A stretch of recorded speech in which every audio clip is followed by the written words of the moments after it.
नमस्कार, मैं हूं अभय कुमार। आप देख रहे हैं अपना खास कार्यक्रम बिहार समाचार।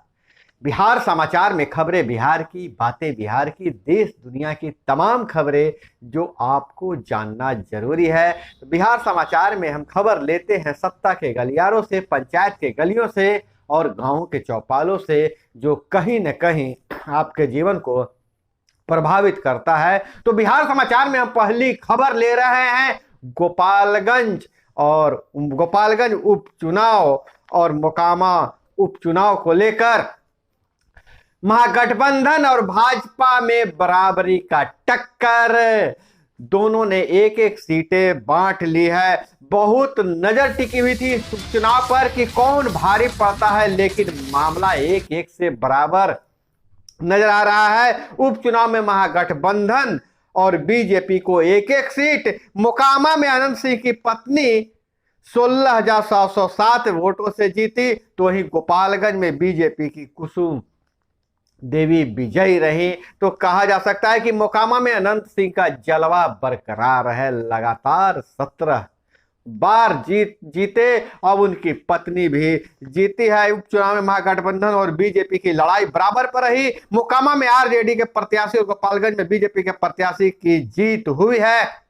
मोकामा में बाहुबली अनंत सिंह की पत्नी नीलम देवी ने बीजेपी की सोनम देवी को 16,707 वोटों से हराया है। यहां आरजेडी को 7,96,046 मत मिले, तो भाजपा को 6,02,939 मत मिले हैं। तो इधर अगर बात करें तो पिछली बार के चुनाव में से मार्जिन बहुत कम हुई है। गोपालगंज में बीजेपी की कुसुम देवी ने आरजेडी के मोहन गुप्ता को आखिरी राउंड में 2,183 मतों से हरा दिया है। आखिरी राउंड तक यहां पर कांटे की टक्कर रही। गोपालगंज में बीजेपी की कुसुम देवी शुरू से ही बढ़त बना ली थी। 22वें राउंड में आरजेडी के मोहन गुप्ता आगे निकल गए। उन्होंने 1135 वोट की बढ़त ले ली, लेकिन 22वें राउंड में फिर बीजेपी आगे निकल गई। आखिर 24वें राउंड तक बीजेपी ने बरकरार रखी बढ़त और जीत दर्ज कर लिया है। अगर चुनाव की काउंटिंग की बात करें तो गोपालगंज में 1 घंटे तक काउंटिंग रुकी रही और यहां अनंत सिंह 17 साल से जीत रहे हैं। अब उनकी पत्नी जीत रही है। कुसुम देवी को सहानुभूति वोट मिला है। विधानसभा खाली हुआ था पूर्व मंत्री सुभाष सिंह के निधन के बाद। उसके बाद बीजेपी ने उनकी पत्नी को उतारा था सहानुभूति वोट के लिए और बीजेपी को सहानुभूति वोट मिल गया है। अब मोहन गुप्ता को हरा दिया है। हालांकि वैस फैक्टर भी यहां बहुत काम किया, जीत की मार्जिन बहुत कम रही है। बीजेपी के प्रदेश अध्यक्ष बोले, हमने दोनों जगह बेहतर प्रदर्शन किया है। प्रदेश अध्यक्ष संजय जायसवाल ने कहा कि हमने दोनों जगह बेहतर प्रदर्शन किया है। गोपालगंज सीट पर लोगों ने दोबारा हमें जीत का मौका दिया है और वहीं मोकामा में 27 साल बाद बीजेपी चुनाव लड़ी। अब तक के इतिहास में बच्ची पार्टी को इससे बेहतर वोट नहीं मिले हैं। और इधर बात करें तो मोकामा विधानसभा और गोपालगंज विधानसभा की बात करें तो दोनों पर मोकामा में जहां अनंत सिंह का जलवा बरकरार रहा और गोपालगंज में बीजेपी अपनी सीट बचाने में कामयाब रहा। इधर नीतीश कुमार का बड़ा ऐलान, बिल्डिंग हो या पुल जो बने उसका मेंटेनेंस नियमित हो, इसके लिए जितनी जरूरत होगी उतनी भर्ती किया जाए। नीतीश कुमार ने कहा है कि इंजीनियर हूं, नौकरी मिली लेकिन नहीं की, आंदोलन में लग गए हैं। 2 दिवसीय इंडियन बिल्डिंग्स कांग्रेस शुरू। मुख्यमंत्री ने 20 राज्यों से आए प्रतिनिधि से कहा बिहार का निर्माण जरूर देखें। बाहर से आए अभियंताओं ने कहा आप बेहतर रख रखाव के लिए सुझाव दें, यहां अमल किया जाएगा। बिहार में सबके उत्थान के लिए काम। बिहार में सबसे बड़ा रबर डैम, संजय झा का बयान। वही रबर डैम जो विष्णुपथ गया में बना है, जिसका वीडियो भी आपके चैनल पे डाला हुआ है, आप जाकर देख सकते हैं। और वहीं भ्रष्टाचार पर वार, शिक्षा विभाग के अधिकारी के कई ठिकानों पर ईओयू का छापा, काली कमाई की उच्च शिक्षा, उस शिक्षा की डिप्टी डायरेक्टर व का 1.5 बीघा में मकान, दिल्ली पटना में फ्लैट और कई जमीनें, पटना में फ्लैट, मुजफ्फरपुर एवं ससुराल में 4 आवासीय प्लॉट, दिल्ली पटना के प्रमुख बैंकों में करीब 2 दर्जन खाते।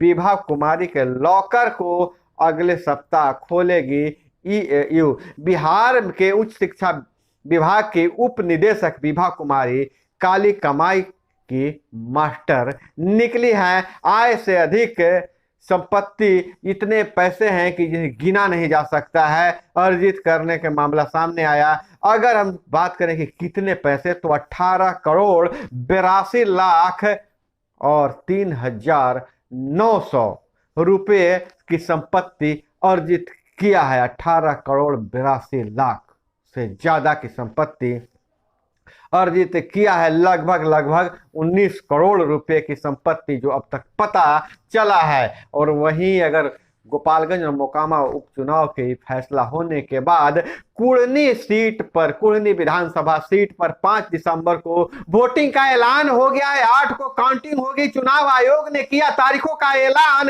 रद्द हुई थी राजद विधायक की सदस्य, इसलिए फिर से चुनाव। तो अब उपचुनाव का दौर शुरू हो चुका है और मुजफ्फरपुर के कुढ़नी विधानसभा सीट पर 5 दिसंबर को वोटिंग होगा, 8 को काउंटिंग होगा। और आरा में स्वर्ण व्यवसायी की हत्या, शहर से दूर मिला पत्थरों से दबा शव। अपहरण को लेकर 2 नवंबर को आरा टाउन थाने में हुई थी एफआईआर।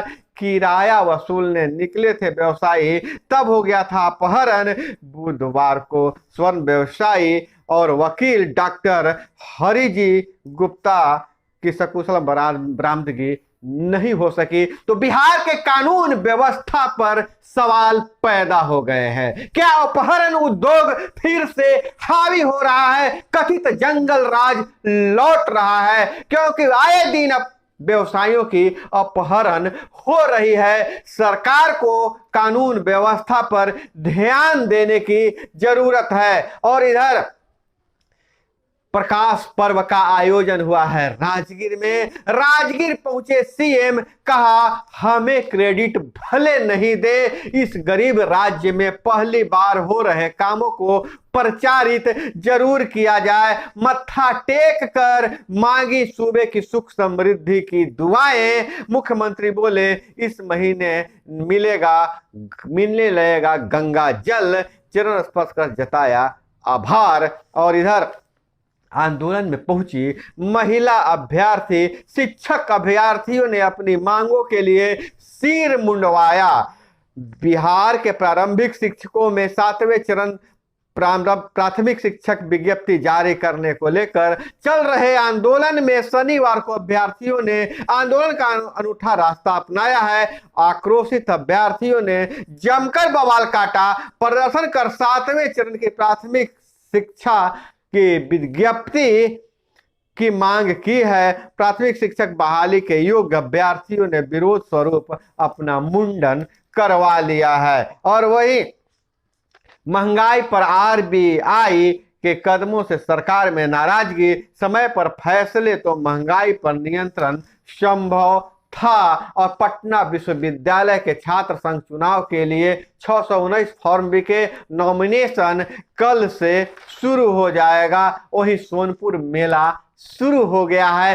पटना से 251 से लेकर 560 रुपए तक का टूर पैकेज, ठहरने के लिए स्विस कॉटेज, आर ब्लॉक से दोपहर 12 बजे खुलेगी गाड़ी, मेला घुमाकर शाम 7 बजे लौटेगी। 1000 से अधिक घोड़े पहुंचे हैं मेले में। चकारम का 10 लाख का कीमती वाला चर्चा में।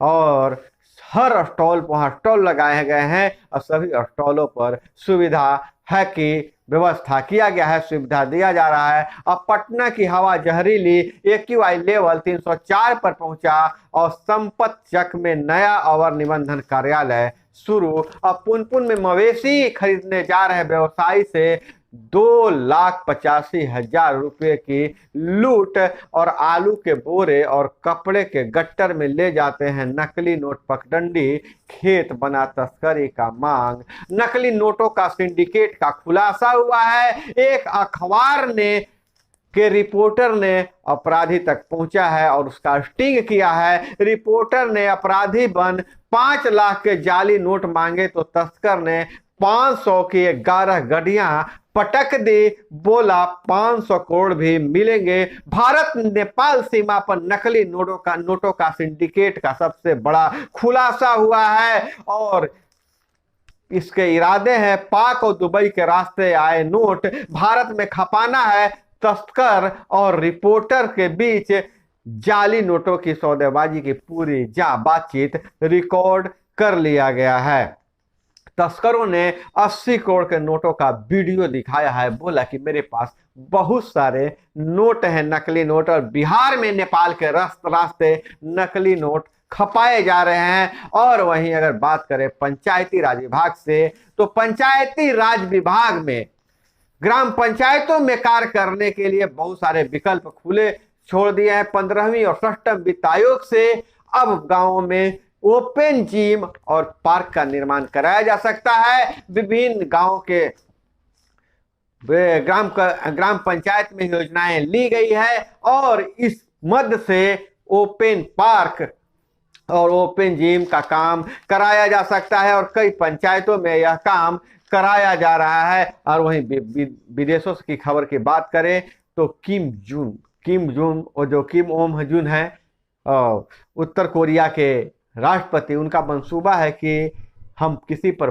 परमाणु बम गिरा देंगे तो किम के मंसूबे पर 20 सेकेंड में नष्ट कर सकता है दक्षिण कोरिया। अमेरिकी मिसाइल सिस्टम से हुआ है लैस। तो दोस्तों, यह थी वो तमाम खबरें जो आपको जानना जरूरी था। इसी तरह से खबरों के लिए जुड़े रहिए हमारे साथ। मिलते हैं अगले वीडियो में। जय हिंद, वंदे मातरम।